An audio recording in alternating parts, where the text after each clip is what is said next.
তো good morning, welcome back to my new blog. তোমরা সবাই কেমন আছো? আশা করি তোমরা সবাই ভালো আছো, আমরাও খুব ভালো আছি। আর তো আমার ছোট্ট ইউটিউব চ্যানেলে তোমাদের সবাইকে স্বাগত। তো আজকে ঘুম থেকে উঠে গেছি তোমার কটা নাগাদ বুনি? 6টা।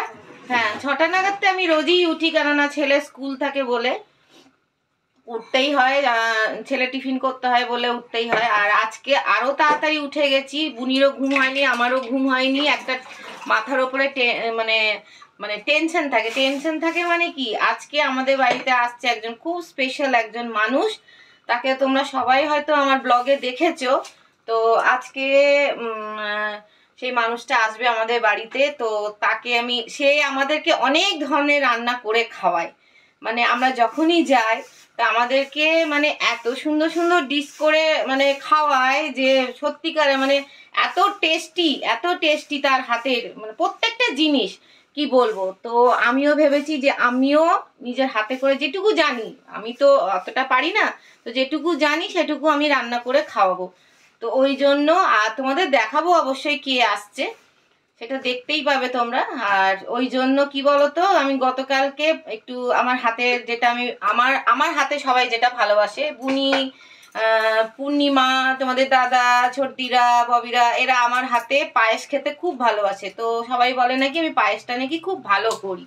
ওই জন্য ভাবলাম ঠিক আছে তাহলে একটু আমার হাতে পায়েস রান্না করি। আর আজকে সকাল সকাল উঠে গেছি, একদম তাড়াতাড়ি উঠে গেছি। উঠে গিয়ে আমার অনেক কিছু রান্না হয়ে গেছে, বুনি অবশ্য আমাকে হেল্প করে দিচ্ছে, ও বেটে দিচ্ছে, কেটে দিচ্ছে। তো আমার কি কি রান্না হয়েছে বুনি? আছে চিংড়ি ভর্তা হয়েছে, চিংড়ি ভর্তা করেছি। আর করেছি পেঁয়াজ দিয়ে ভালো করে ডাল। তারপরে এখন করছি পোস্তর বড়া দিয়ে একটা মানে কি বলবো, আলু পোস্ত তো তোমরা সবাই খেয়েছো, কিন্তু পোস্তর বড়া দিয়ে একবার খেয়ে দেখবে। ওই যেমন মাছের রান্না হয়, মাছ কালিয়া যেমন আলু দিয়ে আমরা করি, তেমনি আলু দিয়ে তোমরা পোস্তর বড়া দিয়ে করবে। একদিন এই রেসিপিটা তোমাদের সঙ্গে শেয়ার করব অবশ্যই। তো খুব ভালো হয় খেতে। তো ওই পোস্তর বড়া দিয়ে আলু দিয়ে এটা একটা তরকারি করছি। আর করছি তোমার কাতলা দই পোস্ত দিয়ে কাতলা মাছ। আর করব পনির। তো আমার এখনো ওই পোস্তটা হচ্ছে, পনির এখনো হয়নি। আর দীপক আনতে গেছে মাটন। তো এইসব রান্না করব, কেন সেই মানুষটাকে আমি মনে হচ্ছে যে আর একটু যদি আমি সময় পেতাম তাহলে আর একটু বেশি করে আমি করতে পারতাম, কিন্তু একদম হাতে সময় নেই। আর আমার এই দেখো এই জঠোসার দাগটা এখনো পর্যন্ত যায়নি, কদিন লাগবে যেতে জানি না। দেখেছো বুনি, হালকা হালকা হচ্ছে না। তো দাদারা মাইথনে ঢুকে গেছে আর দীপক গেছে আনতে, কারণ দাদার প্রথম আসছে তো দাদা ঠিক জানে না কোথায়, ওই জন্য দীপক গেছে আনতে। আর আমার হিলারও দেখার জন্য কিন্তু অস্থির হয়ে গেছে। ওয়েলকাম দাদা।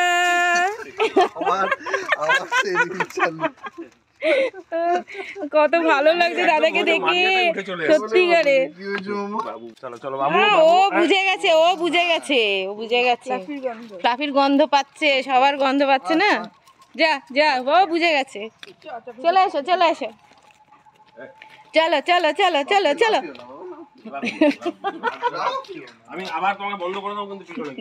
ও দাদাকে চিনে গেছে তো, এক্সাইটমেন্ট হচ্ছে ওর।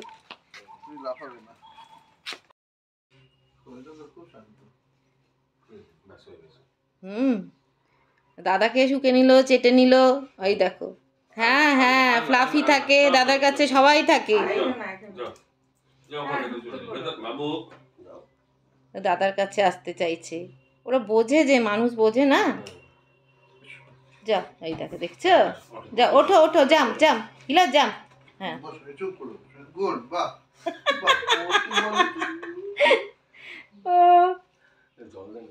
হ্যাঁ, জল দি হিলার, কি খুশি। ঝাড়খণ্ডেই পড়ছে না?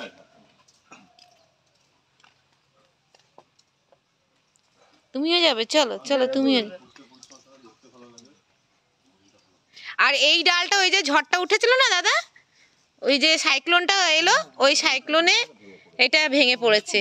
আর ওখানে এখন বুনি রোজ ঘুটে মানে গোবর তুলে নিয়ে এনে এসে ঘুটে দেবে।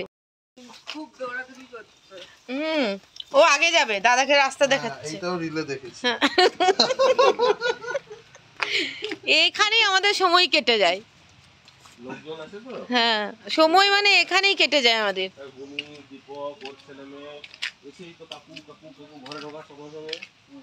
ওরা এখন স্কুলে গেছে,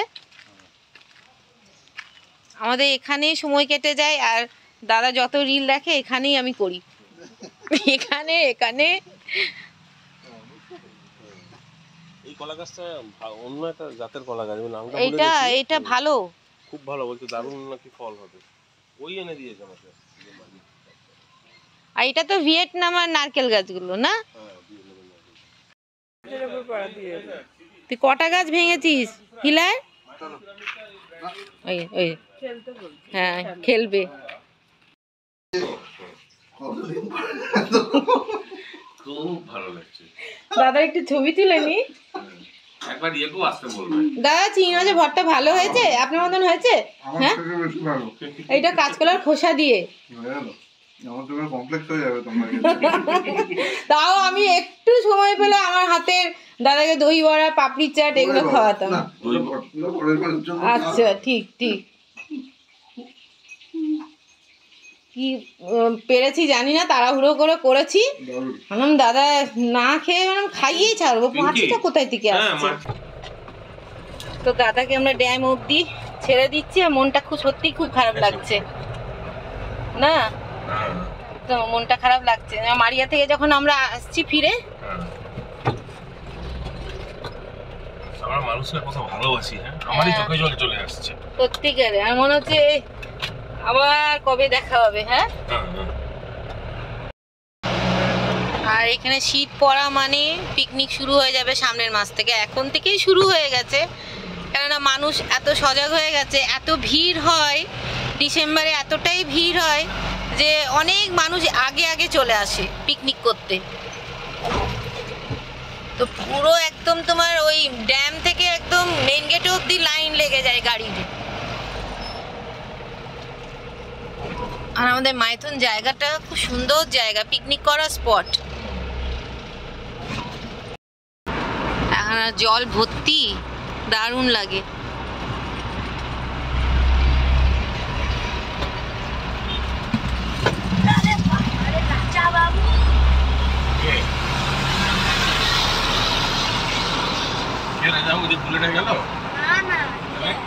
হিলারকে বলছে রাজা বাবু, ওই যে রাজার মতন বসে আছে, ওই জন্য রাজা।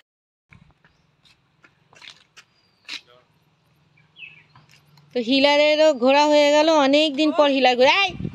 অনেক ঘোরা হলো, চলো এবার চলো চলো চলো চলো চলো।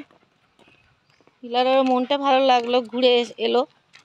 চলো এবার ও গলারটা খুলে দে। ও গলারটা কেন পরানো একদম মানে কথা শোনে না ও। চলো চলো, দেখছে সবাই আসছে কিনা। বেশি হয়নি আজকে।